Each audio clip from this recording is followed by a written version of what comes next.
what's up mga lods? Welcome back sa aking channel. For today's video ay isi-share ko sa inyo kung paano mag-test ng coil stick or tinatawag nating ignition coil gamit ang multimeter tester. O iti-test natin ito mga lods kung goods pa ba ito or sira na ba. So yun mga lods, ito ang ating coil stick. Bali apat po ito kasi it's from 4-cylinder engine po ito ng CBR 1000.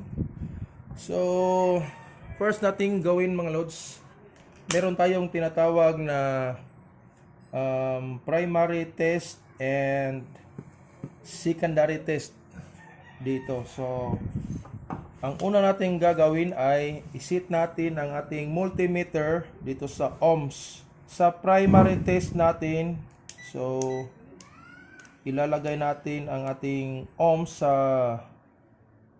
200. So ayun na nga mga lods, nakasit ng ating tester sa 200 ohms. So dito tayo magti-test sa dalawang pin na ito. So pwede ito sa left and right. Pwede ito magbaliktad mga lods. So ito ay ang primary test. So yun mga lods, ang kanyang reading is 1.5. So ibig sabihin ay goods ang ating primary test. Kasi kapag may problema po ang ating primary test, hindi po yun magre-reading. Ganyan lang kanyang itsura. OL. So yun na nga. 1.5. So yun mga lods.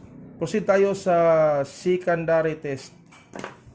So, ilalagay natin sa 20k ohms. Oops, lapas. So, yun mga lods. Ang ating positive lead or color red na test lead ay ilalagay natin dito sa tumoy. Tapos, ito namang common ground natin dito. Pwede dito, pwede din dito. So, yun mga lods. Tingnan natin. So, yun, 8.26. So, ibig sabihin yan mga lods, 8,000 ohms. 8,026 ohms. Sa kabila naman, so same din ang kanyang reading. 8,026 ohms. So, ibig sabihin nito mga loads ay walang problema ang ating coil stick. Yon. So, yun mga loads, sa susunod na coil stick ay same procedure pa rin. So, ilagay na natin sa 200 ohms. Tapos, primary test.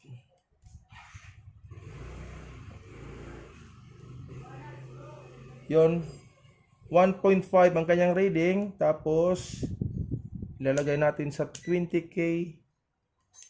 Tapos, ang pula dito sa tumoy.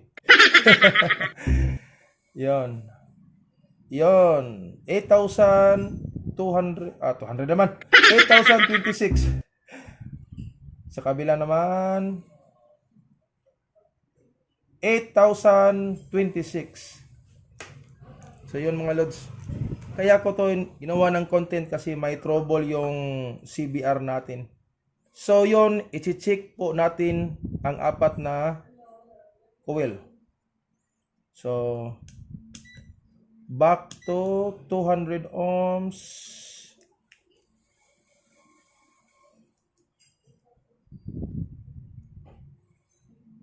Yun, 1.5. So, same lang kanina. Tapos, sa secondary test naman tayo. Ito sa yun, 8,022. Sa kabila naman. So, same pa din, 8,022. So, ibig sabihin, walang problema. So, dito tayo sa last coil stick mga lods. So, ibalik natin sa 200. ohms. Then primary test. Yan mga lods, 1.5. Same lang din. Tapos 20K naman.